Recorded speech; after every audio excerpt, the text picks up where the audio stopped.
একবারে তাজা খাসির মাংস চলে এসছে। আজকে জানো তো বাড়িতে একটা ছোট্টখাট্টো অনুষ্ঠান আছে, এই 35 থেকে 40 জনের মতো আয়োজন। তো সেই জন্য ভাবলাম রান্নাটা আমি নিজের হাতেই করি। লাস্টে আমি মাংসটা রান্না করছি। প্রথমে তো পাঁপড় ভাজা, চাটনি, ভেজ ডাল, মাছের মাথা দিয়ে একটা সবজি, এগুলো তো হয়েছেই। আর এখন করছি মাংসটা রান্না। মাংসটা আলু দিয়ে একটু ঝোল বানাবো। আর এখানে দেখো মাংস আর মশলা এমনভাবে মিশিয়ে দিচ্ছি যাতে ওদের মধ্যে কোনোদিনও ঝগড়া না বাঁধে। তো বন্ধুরা, আমার না মজা করতে খুব ভাল লাগে, আর হাসি মুখে রান্না করতে আমি ভীষণ ভালোবাসি।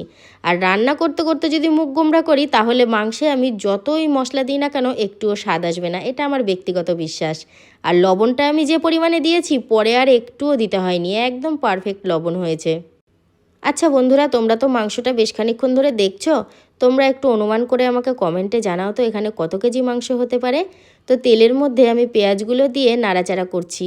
আর এই যে বড় একটা খুন্তি, তবে দেখো আমি একটা কথা বলি তোমাদেরকে, এইভাবে কিন্তু রান্না করতে সব সময়ের জন্য আমি অভ্যস্ত নই।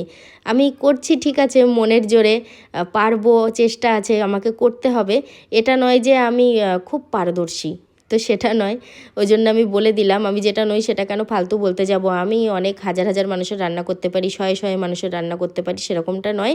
এটাই আমার কাছে অনেক। এর থেকে মনে হয় জোনা 10-15 বেশি হলেও আমি আর পারতাম না, মানে খুন্তিটা নাড়তে পারতাম না। গোটা পেঁয়াজ আর রসুন দিয়ে দিলাম যাতে করে খেতে খুব ভালো লাগে। অনেকেই পছন্দ করে, আমরাও পছন্দ করি, তবে আমাদের বাড়ির সবাই পছন্দ করে না ওই গোটা পেঁয়াজ রসুনটা খেতে। আমি, আমার কর্তা আর 2-1 জন এরা বেশ পছন্দ করি। আজকের মাংস রান্নাটা বেশ ভালো হয়েছিল। তাহলে বলবে নিজের তারিফ নিজে করছো? আরে না না, আমি নিজের তারিফ নিজে করছি না, অনেকেই বলেছে যারা যারা খেয়েছে। আসলে কি বলো তো, আগুনটা কমিয়ে অনেকক্ষণ ধরে কষিয়েছি, তো কষানোর পরে তো মনটা খারাপ হয়ে গিয়েছিল, মাংস দিয়ে জলই বেরিয়ে যাচ্ছে, দেখতে ভালো লাগছে না। তারপরে একটা টাইম পরে দেখলাম বেশ এরকম তেল তেল ভাব হয়ে গেছে, দেখতেও সুন্দর হয়ে গেছে।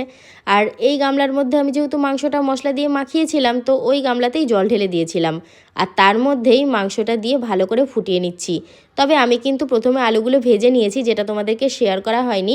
আর অর্ধেকেরও বেশি মাংস সিদ্ধ হয়ে যাওয়ার পর আমি আলুগুলো দিলাম, যাতে করে আলুগুলো গলে না যায়। অনেক সময় কি হয় দেখেছি, আলুগুলো না সেই ঝোলে ঘেটে একবারে হয়ে যায়, ঝোলটা গাঢ় হয়ে যায়, ওটা আমার ভালো লাগে না।